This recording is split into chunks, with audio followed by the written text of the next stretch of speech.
It was 1:47 a.m. when the argument turned into a declaration. I'd called her after midnight, not angry, just concerned. "When are you coming home?" I asked, keeping my voice steady. There was music in the background, laughter, the unmistakable sound of a party still going strong. Her response cut through the noise. "I'll come home when I want. Stop trying to control me." Control. That word hung in the air like an accusation I didn't deserve. I wasn't asking her to report every movement. I wasn't demanding she come home immediately. I was asking when because it was nearly 2 a.m., and we both had work in the morning. But to her, that question was control, and her answer wasn't just defiance. It was a line drawn, a challenge issued, a test of how much disrespect I'd tolerate. I didn't argue. I didn't raise my voice. I just said, "Okay," and hung up. She probably thought she'd won, that I'd go back to sleep, frustrated but resigned, that in the morning, this would blow over like it always did. She was wrong. Something in that moment clarified everything. If she'd come home when she wanted with no regard for us, then home was just a building she happened to sleep in, and I was done being the only person treating it like more than that. I stood up, walked to the front door, and looked out at our porch. 2 chairs, a small table, the welcome mat we'd picked out together. It looked peaceful, settled, about to change. I went to our bedroom and started gathering her things. Not everything, just enough. Clothes from her closet, shoes from the rack, toiletries from the bathroom. I worked methodically, no rush, no rage. Just decision translated into action. I filled 2 suitcases and 3 shopping bags. I carried them to the front porch and arranged them neatly, her favorite jacket on top of one bag, her work laptop in its case, everything she'd need if she decided to stay wherever she was tonight, or tomorrow night, or the night after that, because when I want could mean anything, and I was no longer interested in waiting to find out. Then I went back inside and did something that felt both small and massive. I changed the locks. I'd bought a new deadbolt kit 3 weeks ago after the second time she'd stayed out until dawn without explanation. I'd kept it in the garage, hoping I wouldn't need it. Tonight, I needed it.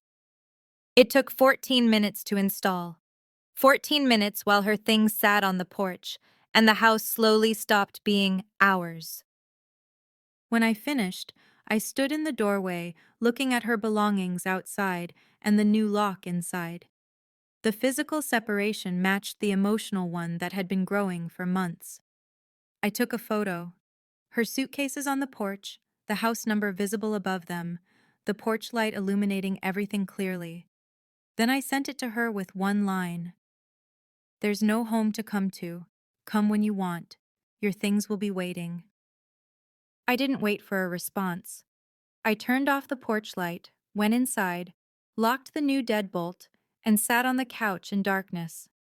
My phone stayed silent for maybe 90 seconds. Then it started.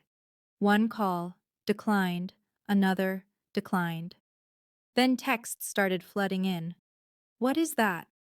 Is this a joke? You can't do this. Answer me." I watched the messages appear, each one more frantic than the last, but I didn't reply. She'd said she'd come home when she wanted. I was just making sure she understood what home meant now, or rather, what it didn't mean anymore. The calls kept coming. 5, 6, 8. I turned the sound off and watched the screen light up silently with her name, over and over. 9 minutes after I sent that photo, I heard tires screech to a stop outside. Car doors slam, footsteps running up the walkway. Then silence. She'd seen the bags. I could imagine her standing there, staring at her belongings on the porch, trying to process what this meant. Then the door handle rattled. Once. Twice. The deadbolt held. "Open the door." Her voice was different now, not defiant, scared. "Please, we need to talk. I didn't mean it like that." I walked to the door but didn't open it. I spoke through it, my voice calm. You said you'd come home when you wanted. I heard you, so I made it easier. Now you don't have to worry about coming home at all. That's not what I meant, she said, voice cracking. I was just frustrated. You were being controlling. I almost laughed. Asking when you're coming home isn't control. Staying out until 2 a.m. and telling me it's none of my business is. You chose. I'm just respecting your choice. She started crying then. Not the quiet kind. The loud, desperate kind that comes from realizing a boundary you thought was negotiable is actually a wall. I'm sorry. Please. I'll come inside and we'll talk. I shook my head, even though she couldn't see it. You said, when I want. You didn't want to come home at 1:47 a.m., so I made other arrangements. Where am I supposed to go? The question came out broken. I felt a flicker of something, maybe guilt, but it didn't last. Same place you were when you said you'd come home when you wanted, wherever that is. She pounded on the door. This is my house too, I corrected her quietly. It was, until you made it clear it was just a place you showed up to when convenient. The pounding stopped. She pressed her forehead against the door. I could hear her breathing, ragged and panicked. Please don't do this. I love you. I made a mistake. I closed my eyes. You made a choice. You told me to stop controlling you by asking when you'd be home. So I stopped. I stopped caring when you come home. I stopped waiting. I stopped treating this like a partnership when you made it clear it's not. I'll change, she whispered. I'll come home earlier. I'll answer my phone. Whatever you need. I stepped back from the door. I needed respect. I needed to not be called controlling for caring. I needed you to treat our home like it mattered. You gave me none of those things, so now I don't need anything from you. She slid down the door. I could hear fabric against wood as she sank to the porch. I don't have anywhere to go. My voice stayed steady. You had somewhere to be at 1:47 a.m. when you weren't worried about coming home. Start there.